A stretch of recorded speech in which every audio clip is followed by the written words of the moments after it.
नमस्कार, आप देख रहे हैं दूरदर्शन किसान आत्मनिर्भर कार्यक्रम में आप सभी का स्वागत है। मैं हूं अदिति शर्मा। आइए आज के कार्यक्रम में क्या कुछ खास है जानने के लिए शुरुआत करते हैं आज के अंक की। विश्व मधुमक्खी दिवस के अवसर पर कृषि मंत्रालय ने वर्चुअल कार्यक्रम का किया आयोजन। सरकार द्वारा खाद्य सब्सिडी को बढ़ाने का ऐतिहासिक किसान हितैषी निर्णय। प्रधानमंत्री ने गुजरात में ताउते प्रभावित क्षेत्रों का किया हवाई सर्वेक्षण। केंद्र सरकार के प्रमुख वैज्ञानिक सलाहकार के महकमे से सलाह जारी। राज्यों में आवश्यक वस्तुओं की कीमतों को स्थिर और उचित बनाए रखने की समीक्षा की। आइए अब समाचार आपको विस्तार से बताते हैं। बता दें आपको कि विश्व भर में 20 मई को वर्ल्ड बी डे यानी कि विश्व मधुमक्खी दिवस के रूप में मनाया जाता है और इसी उपलक्ष्य में कृषि मंत्रालय में एक वर्चुअल कार्यक्रम का आयोजन किया गया। क्या कुछ खास रहा इस कार्यक्रम में, आइए आपको बताते हैं।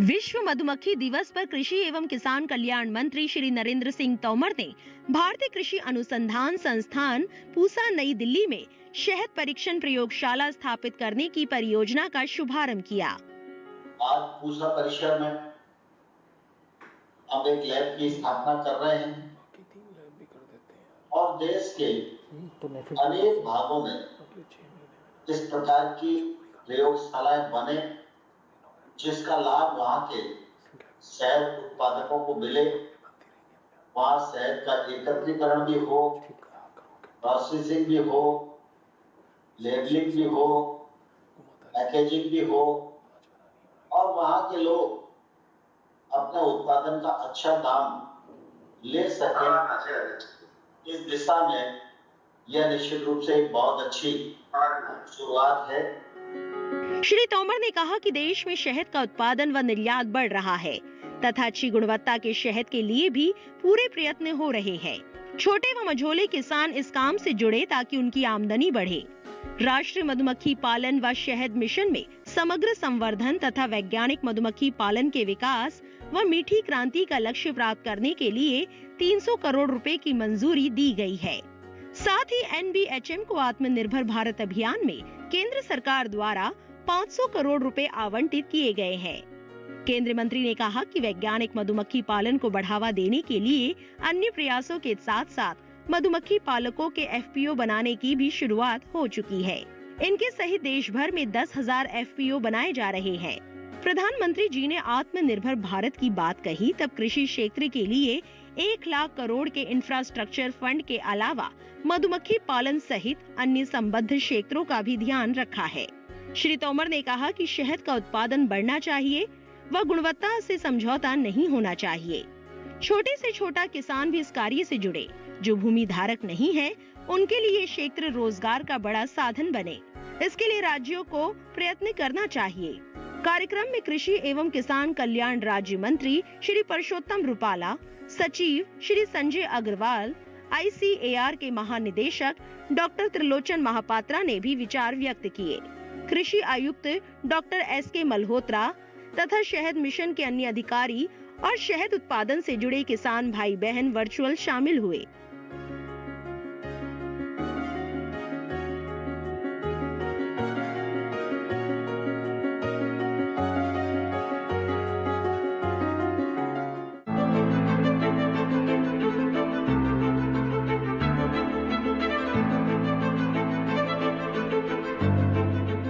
कृषि आयुक्त डॉक्टर SK मल्होत्रा ने बताया कि मधुमक्खी सेक्टर की अगर हम बात करें तो किस तरह की चुनौतियां यहां पर हैं जिसका सामना करना पड़ता है। आइए इसके बारे में विस्तार से आपको बताते हैं। भारत की जो एक घोषणा रही है कि हम किसानों की आमदनी 2022 तक कैसे दोगुना करें, तो किसानों की आमदनी को अगर हम बढ़ाना चाहते हैं तो ये निश्चित रूप से एक पहचान की गई है कि जितने भी उससे जुड़े हुए व्यवसाय हैं उनको साथ में लेकर के चलने की ज़रूरत है, जिसमें कि चाहे हम मशरूम की खेती की बात करते हैं, चाहे मधुमक्खी पालन की बात करते हैं, या फिशरीज़ की बात करें या डेयरी सेक्टर की बात करें, तो उन सब में जो है मधुमक्खी पालन भी अपने आप में एक महत्वपूर्ण स्थान रखता है। वो इसीलिए स्थान रखता है क्योंकि उनका कृषि से जुड़ी हुई जितनी भी फसलें हैं उनमें जो है इसका ये उत्पादन बढ़ता है जब मधुमक्खियों का समावेश होता है। उससे जो परागण की क्रिया है वो बढ़ती है, जिससे हमारा उत्पादन बढ़ करके कई जगह 1.5 से 2 गुना 3 गुना तक भी होता है। और सेब के केस में आप देखेंगे तो 15 गुना तक भी उत्पादन जो है उसका बढ़ जाता है जब हम उसमें मधुमक्खियाँ डालते हैं। तो पहली तो बात आती है कि मधुमक्खी जो है एक प्रकार से एक ऐसा कीट है, ऐसा छोटा कीट है जिसको एक नेचर ने जो है हमें उपलब्ध कराया है, जिससे कि परागण की क्रिया जो है सुनिश्चित हो, हमारा उत्पादन बढ़े, साथ साथ में वो रिटर्न में हमें हनी भी देते हैं। हनी के साथ साथ बहुत सारे ऐसे अन्य उत्पाद भी हैं जो कि बी हाइव से रिलेटेड हैं, जिसमें चाहे बी प्रोपोलिस की बात करते हैं, रॉयल जेली की बात होती है, इसके साथ साथ जो वेनोम होता है, जो बी वेनोम होता है उसको भी किया जाता है, बी वैक्स है। तो ऐसे ऐसे बहुत सारे ऐसे प्रोडक्ट हैं जो हाई वैल्यू कहा जाता है, जो एक प्रकार से जिनकी मेडिसिनल वैल्यू भी है। और आजकल के दिनों में जैसे आप देख रहे हैं कि कोविड का टाइम है और पेंडेमिक का महामारी का समय है, इस टाइम में ये कहा जाता है कि हम अपनी जो इम्यूनिटी है, हम प्रतिरोधक क्षमता को कैसे बढ़ाएं, तो उसमें हनी का भी योगदान बहुत महत्वपूर्ण है। और यूनाइटेड नेशन ने सन 2017 में 20 मई को अंतर्राष्ट्रीय मधुमक्खी दिवस के रूप में जो है इसको डिक्लेयर किया है। और उसको डिक्लेयर करने के बाद पूरा विश्व आज इस दिवस को मना रहा है। उस दिवस को मनाने के पीछे उद्देश्य है कि हम जो है जितने भी मासेस हैं लोगों के बीच में, बच्चों के बीच में, महिलाओं के बीच में, हम ये अवेयरनेस कैसे लाएं जिससे कि जो है ज़्यादा से ज़्यादा मधु का उपयोग हो स्वास्थ्य की दृष्टि से, और मधुमक्खी पालन को बढ़ावा मिले, जिससे कि हमारे फसलों की गुणवत्ता बढ़े, उत्पादन बढ़े, उत्पादकता बढ़े, साथ साथ में जो है किसानों की आमदनी भी साथ में बढ़े। तो अवेयरनेस प्रोग्राम को आगे ले जाने की बात इसमें वर्ल्ड बी डे में कही जाती है। साथ में जितनी भी हमारे पास बायोडाइवर्सिटी है, इसकी बहुत सारी बी की भी बायोडाइवर्सिटी है, डाइवर्सिटी है, उस डाइवर्सिटी को जो है हमें मैनेज करके रखना है, क्योंकि बहुत सारी जगह आप देख रहे होंगे पेस्टिसाइड प्रयोग होते हैं, उनका विपरीत असर जो है मधुमक्खियों पर रहा है। और इस तरह के बहुत सारे अन्य परजीवी या रोग जो है आ करके मधुमक्खियों को भी नुकसान पहुंचाते हैं। तो वो वर्ल्ड बी डे में ये भी अवेयरनेस है कि हम जितने भी मधुमक्खियां हैं, मधुमक्खियों की अलग अलग जितनी प्रजातियां हैं, उनको कैसे जो है हम सुरक्षित रख सकें, और अवेयरनेस प्रोग्राम के माध्यम से उनको आगे तक पहुंचाएं कि जिससे कि उनकी सुरक्षा हो, उनका जो है एक तरह से बढ़िया ढंग से देख रेख हो सके। जैसे कि आप एक प्रसिद्ध वैज्ञानिक ने यह भी कहा है कि अगर देश से जिस दिन मधुमक्खियां लुप्त हो जाएंगी, उस दिन जो है देश पूरे विश्व की जो खाद्य सुरक्षा है वो खतरे में पड़ जाएगी। तो इसीलिए ये ज़रूरी हो जाता है कि हम मधुमक्खियों को जो है सुरक्षित रखें और उनको एक ऐसा सुरक्षित वातावरण दें जिससे कि उनकी बढ़ोतरी हो, और उससे एक वातावरण इकोलॉजी जो हमारा इकोलॉजिकल बैलेंस है वो बना रहे। ये बात तो आ गई वर्ल्ड बी डे से संबंधित जो मैं बता रहा हूँ। अब दूसरी बात आती है जो आज आपने कार्यक्रम देखा, जिसमें गुणवत्ता की बात अक्सर कही गई है। हनी हमारे यहाँ काफ़ी उत्पादन होता है, लगभग हम लोग 1.25 लाख मीट्रिक टन हनी का उत्पादन भारतवर्ष में होता है, जिसमें से करीब करीब 60,000 मीट्रिक टन को हम लोग एक्सपोर्ट करते हैं। लेकिन बहुत सारी जगह बात आती है कि हम इसकी गुणवत्ता को कैसे बढ़ाएं। गुणवत्ता पर कई बार प्रश्न चिन्ह भी लगता है। तो गुणवत्ता को बढ़ाने के लिए, जांच करने के लिए हमारे पास सिस्टम होना चाहिए। तो उसके लिए रीजनल लैब का जो आपने देखा, माननीय कृषि मंत्री जी ने आज उसका उद्घाटन किया, तो उस लैब से जो है बहुत सारे ऐसे सैंपल्स होंगे, उनकी पहले जांच की जाएगी, परख की जाएगी, और ये देखा जाएगा कि उसमें कहीं कोई कमी तो नहीं है। जो उस मापदंड पर खरा उतरेगा जिसमें बताया गया कि FSSAI के 18 पैरामीटर हैं, उन 18 पैरामीटर्स पर उनकी जांच होगी। अगर वो उस पर खरे उतरते हैं तभी वो एक्सपोर्ट होंगे, और ना केवल एक्सपोर्ट होंगे, भारत की मार्केट में भी अच्छा उत्पाद बिकेगा, अच्छी गुणवत्ता का उत्पाद बिकेगा। तो इसके पीछे जो उद्देश्य है, मंशा है, वो यही है कि हमारे देश में इंफ्रास्ट्रक्चर बन करके आए।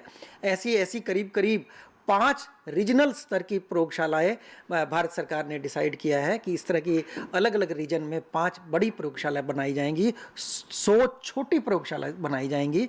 और वो एक प्रकार से ये होगा कि पूरा भारतवर्ष जो पूरी एग्रो इकोलॉजी है, एग्रो इकोलॉजिकल रीजन्स जो बने हुए हैं, सभी को कवर करते हुए, जिससे कि किसानों को ज़्यादा दूर ना जाना पड़े, हमारे मधुमक्खी पालकों को ज़्यादा दूर ना जाना पड़े, वहीं से जो अपने सैंपल को भेज करके टेस्ट करा लें। तो ना केवल मधुमक्खी का जो टेस्टिंग की लैब है, इसके साथ डायग्नोस्टिक लैब भी बनाई जा रही है, जहाँ कोई परजीवी रोग, कीट जो भी उसके शत्रु हैं उनकी भी जांच की जा सके, उनसे पता लगाया जा सके कहीं कोई ऐसा नुकसान तो नहीं पहुँचा रहे हैं। तो diagnostic labs, Honey testing lab, इस प्रकार के जो इंफ्रास्ट्रक्चर हैं, इंटीग्रेटेड बी डेवलपमेंट सेंटर्स, ये सभी इंफ्रास्ट्रक्चर बन करके सामने आ रहे हैं। और इसके लिए जो भारत के जो कृषि विभाग है, एक तरह से कृषि मंत्रालय है, इसके अंतर्गत नेशनल बी मिशन एक project, national bee and honey mission project जो है चलाया गया है, जिसका संचालन नेशनल बी बोर्ड करता है। उसके अंतर्गत जो है इन सभी कार्यक्रमों का जो है संचालन किया जा रहा है। इसी के साथ कार्यक्रम में वक्त हो चला है एक छोटे से ब्रेक का। आप कहीं मत जाइए, जल्द ही हाजिर होंगे। बने रहिए दूरदर्शन किसान पर और देखते रहिए हमारा कार्यक्रम आत्मनिर्भर भारत।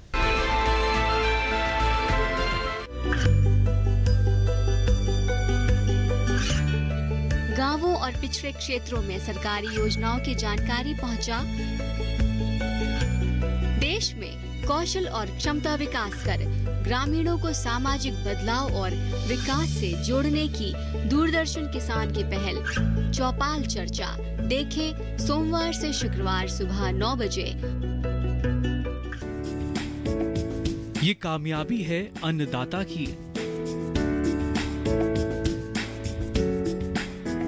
ये कहानी है खेत और खलिहानों की। कैसे करें अपने पशुओं की देखभाल, जानिए गांव-गांव के किसानों का हाल। देखिए गांव किसान सोमवार से शुक्रवार दोपहर 12 बजे सिर्फ डीडी किसान पर। ब्रेक के बाद दूरदर्शन किसान के कार्यक्रम आत्मनिर्भर भारत में आप सभी का फिर से स्वागत है। बता दें आपको किसान भाइयों बहनों की अंतर्राष्ट्रीय स्तर पर डीएपी की जो कीमत है उसमें भारी उछाल आया है, लेकिन इसका जो असर है हमारे देश के किसानों की जेब पर नहीं पड़ेगा। इसी दिशा में केंद्र सरकार ने खाद सब्सिडी में भारी भरकम इजाफा किया है। बता दें आपको कि उन्होंने डीएपी खाद सब्सिडी में 140% का भारी भरकम इजाफा कर दिया है। आइए इसी संदर्भ में आपको एक रिपोर्ट हम दिखा देते हैं। प्रधानमंत्री नरेंद्र मोदी ने आज खाद कीमतों के मुद्दे पर एक उच्च स्तरीय बैठक की अध्यक्षता की।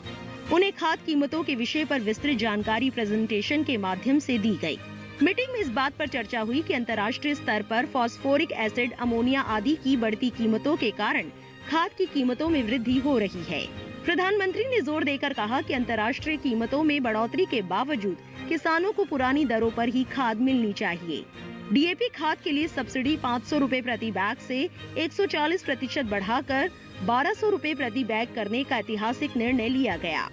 इस प्रकार डीएपी की अंतर्राष्ट्रीय बाजार कीमतों में वृद्धि के बावजूद इसे 1200 रुपए के पुराने मूल्य पर ही बेचे जाने का निर्णय लिया गया है। साथ ही मूल्य वृद्धि का सारा अतिभार केंद्र सरकार ने उठाने का फैसला किया है।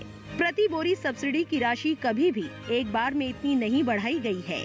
हाल ही में डीएपी में इस्तेमाल होने वाले फास्फोरिक एसिड, अमोनिया आदि की अंतर्राष्ट्रीय कीमतें 60% से 70% तक बढ़ गई है। इसी कारणवश एक डीएपी बैग की वास्तविक कीमत अब 2400 रुपए है, जिसे खाद कंपनियों द्वारा 500 रुपए की सब्सिडी घटाकर 1900 रुपए में बेचा जाता है। आज के फैसले से किसानों को 1200 रुपए में ही डीएपी का बैग मिलता रहेगा। प्रधानमंत्री ने कहा कि उनकी सरकार किसानों के कल्याण के लिए प्रतिबद्ध है। प्रधानमंत्री ने गुजरात में ताउते चक्रवात से प्रभावित क्षेत्रों का हवाई सर्वेक्षण किया। आइए इसी पर आधारित एक खास रिपोर्ट हम आपको दिखा देते हैं।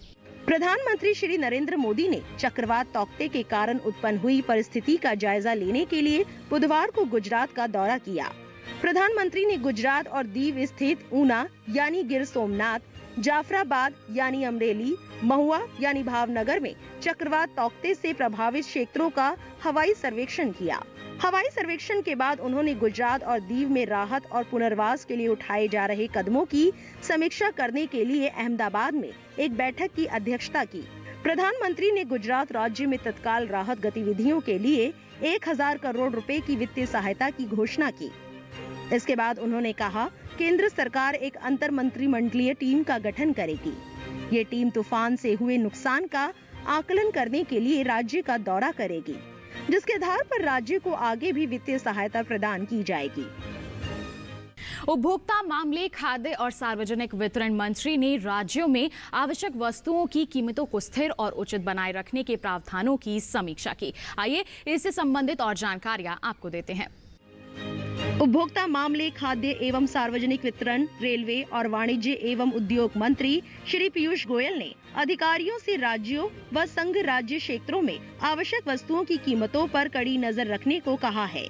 मंत्री ने उपभोक्ता मामलों के विभाग के अधिकारियों को ये सुनिश्चित करने के लिए कहा कि असामान्य रूप से कीमतों में बढ़ोतरी को रोकने और कीमतों को स्थिर रखने के लिए एक बफर बनाने के लिए जरूरी खाद्य वस्तुओं का पर्याप्त स्टॉक बनाए रखा जाए।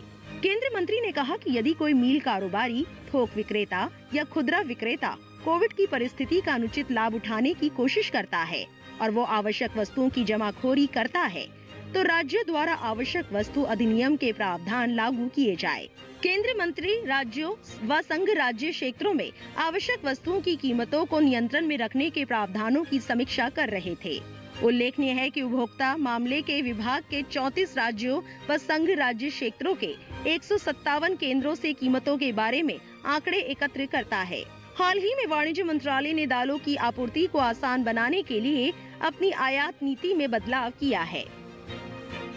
इसी के साथ किसान भाइयों बहनों, कार्यक्रम में वक्त हो चला है एक छोटे से ब्रेक का। आप कहीं मत जाइए, हम जल्द ही हाजिर होंगे। बने रहिए दूरदर्शन किसान पर, देखते रहिए हमारा कार्यक्रम आत्मनिर्भर भारत।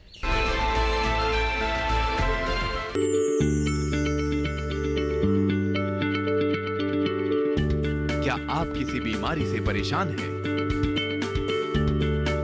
चाहते हैं डॉक्टर की सलाह? तो हम हैं आपके साथ, बताएंगे आपको जीने की राह। समस्याएं आपकी, समाधान देश के मशहूर विशेषज्ञों के। घर बैठे बात करें देश के जाने माने डॉक्टरों से। हमारे लाइव प्रोग्राम स्वस्थ किसान में हर शनिवार शाम 6 बजे से 7 बजे तक। खुशहाल होंगे खेत, पशु रहेंगे स्वस्थ, सरकारी स्कीम का होगा लाभ, जब एक्सपर्ट्स का मिलेगा साथ, आपके सवाल विशेषज्ञों के जवाब, सिर्फ एक फोन कॉल की दूरी पर। देखिए किसानों का अपना प्रोग्राम हेलो किसान, सोमवार से शुक्रवार शाम 6 बजे से सिर्फ दूरदर्शन किसान पर। ब्रेक के बाद दूरदर्शन किसान के कार्यक्रम आत्मनिर्भर भारत में आप सभी का फिर से स्वागत है। बता दें आपको किसान भाइयों बहनों की केंद्र सरकार के प्रमुख वैज्ञानिक सलाहकार महकमे के द्वारा कई दिशा निर्देश यहां जारी किए गए हैं, जिनका पालन बड़ी ही आसानी से किया जा सकता है। कोविड-19 यानी कि कोरोना के संक्रमण को रोकने के लिए जरूरी है कि हम सभी कुछ बातों का खास तौर पर ध्यान रखें। मास्क पहने, सामाजिक दूरी बनाए रखें, स्वच्छता का ध्यान रखें और साथ ही साथ अपने घरों में हवा के आने जाने की भी उचित व्यवस्था करें। आइए क्या कुछ दिशा निर्देश जारी किए गए हैं, आपको विस्तार से बता देते हैं। केंद्र सरकार के प्रमुख वैज्ञानिक सलाहकार के महकमे ने सरल दिशा निर्देश जारी किए हैं, जिनका पालन आसानी से किया जा सकता है। इसके तहत कहा गया है कि कोविड-19 के फैलाव की रोकथाम के लिए संक्रमण को रोका जाए, महामारी का मुकाबला किया जाए, मास्क, सामाजिक दूरी, स्वच्छता का पालन किया जाए और घरों में हवा के आने जाने की व्यवस्था हो। भारत में महामारी की भीषणता को देखते हुए हमें ये याद रखना चाहिए कि साधारण उपायों और व्यवहार से हम कोविड-19 के फैलाव को रोक सकते हैं। परामर्श में हवादार स्थानों के महत्व को रेखांकित किया गया है। घरों में हवा आने जाने की समुचित व्यवस्था होने से वायरल लोड कम होता है। जबकि जिन घरों कार्यालयों में हवा के आने जाने का उचित प्रबंध नहीं होता, वहाँ वायरल लोड ज्यादा होता है। हवादार स्थान होने के कारण संक्रमण एक संक्रमित व्यक्ति से दूसरे व्यक्ति तक पहुँचने का जोखिम कम हो जाता है। जिस तरह खिड़की दरवाजे खोलने से हवा के जरिए महक हल्की हो जाती है, उसी तरह एग्जॉस्ट प्रणाली, खुले स्थान और हवा के आने जाने की व्यवस्था से हवा में व्याप्त वायरल लोड कम हो जाता है और संक्रमण का जोखिम घट जाता है। हवा के आने जाने की व्यवस्था एक बेहतरीन सुरक्षा है, जिसके कारण घरों और दफ्तरों में हमें सुरक्षा मिलती है। कार्यालयों, घरों और बड़े सार्वजनिक स्थानों को हवादार बनाने से बाहर की हवा मिलती है, इसलिए ऐसा करने की सलाह दी जाती है। शहरों और गांवों दोनों जगह ऐसे स्थानों को हवादार बनाने के उपाय तुरंत किए जाने चाहिए। इसी तरह घरों, कार्यालयों, कच्चे घरों और विशाल इमारतों को भी हवादार बनाने पर जोर दिया जाना चाहिए। पंखों को सही जगह लगाना, खिड़की दरवाजे खोल कर रखना बहुत सरल उपाय है। अगर थोड़ी सी भी खिड़की खोलकर रखी जाए तो उतने भर से ही बाहर की हवा मिलेगी और भीतर की हवा की गुणवत्ता बदल जाएगी। क्रॉस वेंटिलेशन और एग्जॉस्ट फैन से भी रोग के फैलाव को रोका जा सकता है। जिन बड़ी इमारतों में हवा के लिए कोई प्रणाली लगी हो, वहां हवा को साफ रखने और हवा के बहाव को बढ़ाने के लिए फिल्टर लगाए जाने चाहिए। इससे बाहर से सीमित मात्रा में आने वाली हवा की गुणवत्ता में सुधार होता है। दफ्तरों, प्रेक्षागृहों, शॉपिंग मॉल आदि में गेबल फैन प्रणाली और रोशनदानों की सिफारिश की जाती है। फिल्टरों को लगातार साफ करना चाहिए और जरूरत हो तो उन्हें बदल देना चाहिए, ये बहुत जरूरी है। कोविड वायरस हवा के जरिए फैलता है। जब कोई संक्रमित बोलता, गाता, हंसता, खांसता या छींकता है तो वायरस थूक या नाक के जरिए हवा में तैरते हुए स्वस्थ व्यक्ति तक पहुंच जाते हैं। संक्रमण के फैलने का ये पहला जरिया है। जिन व्यक्तियों में रोग के कोई भी लक्षण ना हो, उनसे भी इसी तरह संक्रमण फैलता है। ये लोग वायरस फैलाते हैं, इसलिए लोगों को 2 मास्क या N95 मार्का मास्क पहनना चाहिए। कोविड-19 का वायरस मानव शरीर में घुसकर अपनी तादाद बढ़ाता जाता है। अगर उसे मानव शरीर ना मिले तो वो जीवित नहीं रह सकता। एक व्यक्ति से दूसरे व्यक्ति तक संक्रमण को रोकने से विषाणु मर जाता है। ये काम व्यक्तियों, समुदायों, स्थानीय निकायों और अधिकारियों के सहयोग व समर्थन से संभव हो पाएगा। मास्क, हवादार स्थान, सामाजिक दूरी और स्वच्छता ऐसे हथियार हैं जिनसे हम वायरस के खिलाफ जंग जीत सकते हैं। आइए किसान भाइयों बहनों, अब कार्यक्रम में आपको बता देते हैं कि आगे आने वाले दिनों की हम बात करते हैं तो किस तरह का मौसम का हाल रह सकता है। बिहार में 2 दिन तो झारखंड में शुक्रवार को कहीं कहीं बारिश का अनुमान। ओडिशा में 2 दिन अलग अलग स्थानों पर बरसेंगे बादल। गांगी पश्चिम बंगाल में कुछ जगह, उप हिमालय पश्चिम बंगाल और सिक्किम में कई जगह वर्षा संभव। अरुणाचल प्रदेश, असम और मेघालय में शुक्रवार को ज्यादातर जगह बरसात की संभावना। पंजाब, हरियाणा और दिल्ली में 2 दिन इक्का दुक्का जगह बरसेगा पानी। जम्मू कश्मीर, लद्दाख, हिमाचल प्रदेश और उत्तराखंड में 2 दिन कहीं कहीं वर्षा संभव। अब कार्यक्रम में वक्त है जिंसों के भाव जानने का। तो देश के अलग अलग मंडियों में कैसा है अलग अलग जिंसों का भाव, आइए आपको बताते हैं। गुजरात की जंबूसर मंडी में मक्का का भाव 1600 रुपए से 1800 रुपए प्रति क्विंटल दर्ज किया गया। झारखंड की लोहरदगा मंडी में भाव 1365 रुपए से 1710 रुपए प्रति क्विंटल रहा। लखीमपुर मंडी में भाव 1480 रुपए से 1570 रुपए प्रति क्विंटल रहा। उत्तर प्रदेश की एटा मंडी में मक्का का भाव 1420 रुपए से 1480 रुपए प्रति क्विंटल रहा। गाजियाबाद मंडी में भाव 1725 रुपए से 1775 रुपए प्रति क्विंटल दर्ज किया गया। गोंडा मंडी में मक्का का भाव 1610 रुपए से 1650 रुपए प्रति क्विंटल दर्ज किया गया। तो किसान भाइयों बहनों, इसी के साथ आज के कार्यक्रम में बस इतना ही। अगले अंक में मुलाकात करेंगे आपसे, कई नई और महत्वपूर्ण जानकारियां आपके लिए लेकर आएंगे। तब तक के लिए हमें दीजिए इजाजत। आप बने रहिए दूरदर्शन किसान पर। नमस्कार।